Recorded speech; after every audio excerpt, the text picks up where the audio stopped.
Hey guys, what's up? This is panth Dragon, and today we'll be doing the patch 5.17 rundown of the changes.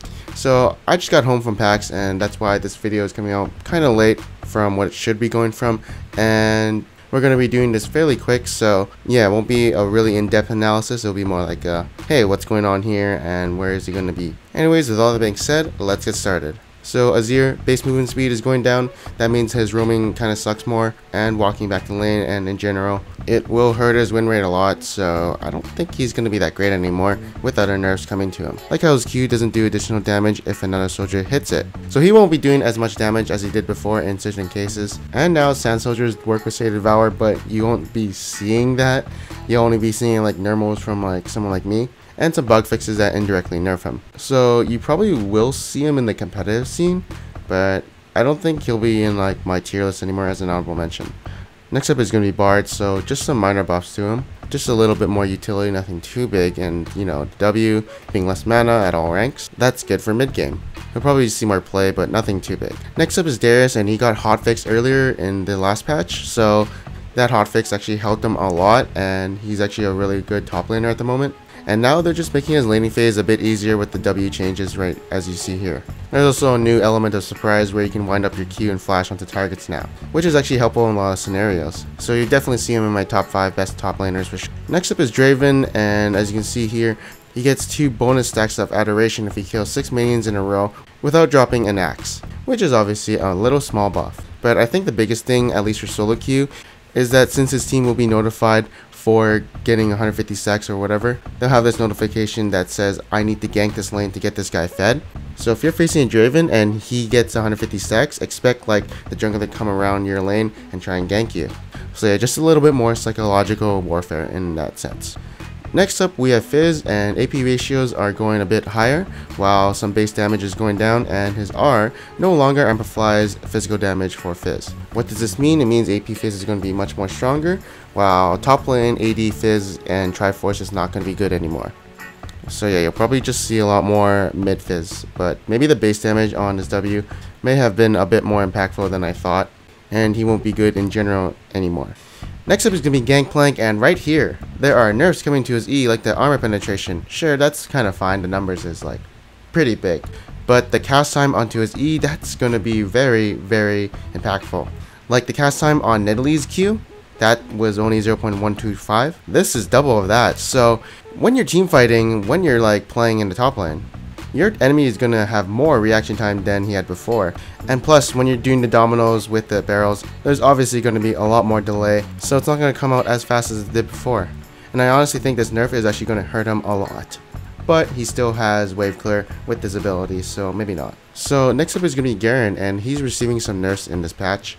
So base movement speed is going down, which means his Q and Black Cleaver won't be increasing his movement speed as much anymore. But his R's tooltip is much more easier to understand, so now you have a better estimate of how much damage you're going to do onto an enemy when you use your ultimate. So it's like a slight buff in a sense if you didn't know how much damage your ultimate did before, but in general just small movement speed nerfs.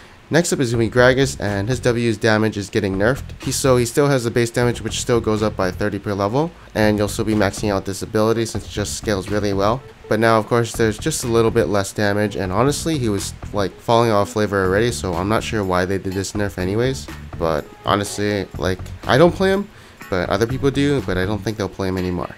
Next up is JANNA, so her passive got a bug fix, which is an indirect nerf. Q's minimum range goes down by 250. Which is actually kind of big, but it's still the same range if you charge it fully. And the AP ratio on her ultimate goes down by 0.3, which isn't too big, as the utility in that ultimate is still strong, and I don't think you really built AP on JANNA anyways, unless you were going the Magi Soul Stealer and Zeke's Harbinger, which of course are sometimes really good items on her. But the minimum range on her Q, I do feel like it's a pretty big nerf in a sense. Like, you'll feel it, but I feel like in the laning phase it'll still do its job and like block Leona from initiating onto your AD carry. Just like in team fights, you probably won't knock up as many people as it did before. She will probably be number 1, or like maybe goes to number 2 or something like that. Next up at level 1, Jax's mana cost for his E is going down to 50 instead of 70, so this just means better laning phase in general. I would say it helps him a lot since 70 mana versus 50, especially in the early game, is a lot. But since it's only like a mana cost buff and not like a damage increase buff, it's not that impactful, so he's probably still not going to be in the top lane tier list. Alright, so next up is going to be KALISTA, and her laning phase is getting hit a bit. As you can see, the passive damage is going down by 2% because, you leave this at level 1, and you can't practice passive as much as you could before. Also, now you can kill her support more since the cooldown of her ultimate is now 120 instead of 90 seconds. Is she still going to be good? I think she's going to be maybe an honorable mention or top 5 still, but one of KALISTA's strengths is her laning phase, so this actually might hurt her a lot. Next up is going to be Lux, and she's receiving some buffs to her Q. Mana cost goes down, although I'd preferably have this on her E, and it doesn't matter in the early game because you max out E anyways. But now, Light Binding does 100% of its root and damage to the secondary target, which is actually really good for team fights, and it actually helps her laning phase since you can hit a minion, and if enemy is behind that minion, you'll do full damage. Probably not top 5, maybe an honorable mention, but she's just like a decent champion right now. With these buffs, they obviously help her mid-game team fight, but there's also better mid laners at the moment. Next up, Karma gets a buff, and she's being played a lot in the support lane at the moment. And what this buff does is help her laning phase, but it doesn't matter in the mid game and late game since you max this out second. Either way, it's a small buff, so don't look too into it. Next up is going to be maokai, and his ultimate cooldown is going up by 20 seconds at all levels. And I do feel like this hurts his laning phase a lot more than anything. As for team fights, it'll probably only be up once, but at least for the laning phase, when you go for that all in, you can activate your ultimate and trade with a lot of people. So with this spell going up by 20 seconds on cooldown, that's going to be hurting his laning phase after level 6 a lot, in my opinion. Although of course you can still play safe and just be like this tank who appears in the mid game and late game, but it'll definitely hurt him a bit. Next up is going to be Master Yi, and this bug fix on his Q is going to be worth noting since it's really interesting. As you can see, the double strike from his passive and the phantom hit will now reduce the cooldown of his alpha strike. And so this buff is actually really huge in my opinion. If he keeps auto attacking someone, he'll just basically be queuing all day and have this nice AoE damage plus invincibility frame. So once he does get that State Devour, he's just going to be super strong. But he still has his problems like his early game, and before getting the State Devour and some core items, he's not that useful. So it could go both ways, but obviously this helps him a lot. Next up is going to be Nocturne, and as you can see, the range of his R is increased by 500 at all ranks. This is actually really good, especially for level 6 early game, as now he can get his ganks off better and sooner, and his counter ganks are going to be strong, and these are some nice buffs, but I still feel like there are better junglers at the moment. Next up is going to be Pantheon, and base attack speed is going up. That's really good because his auto attacks felt really sluggish, and now he can get his passive out more. And I like him as a jungler at the moment, so with this buff coming back in, I'm definitely going to play him a bit more. Next up is going to be Rek'Sai, and I never knew this passive actually had this, but as you can see, now she can not generate as much Fury as she did before, which means her early game sustain isn't as great as it was before, and in ganks, her E isn't going to do as much damage as it did before. But it doesn't hurt too much, so she's definitely still going to be good.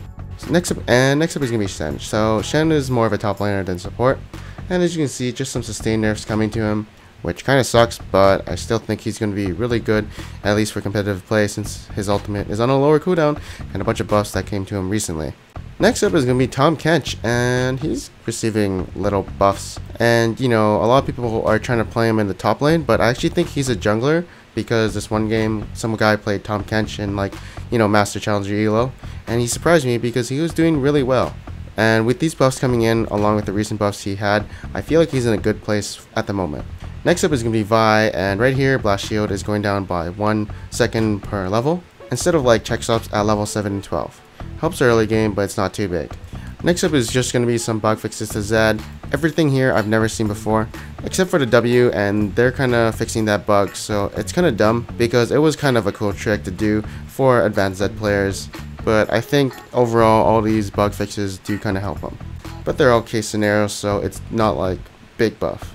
Anyways, thank you guys for watching this video. I do apologize on how late I released this video and how short it is, but I hope you guys enjoyed my insight, and I'll see you guys next time.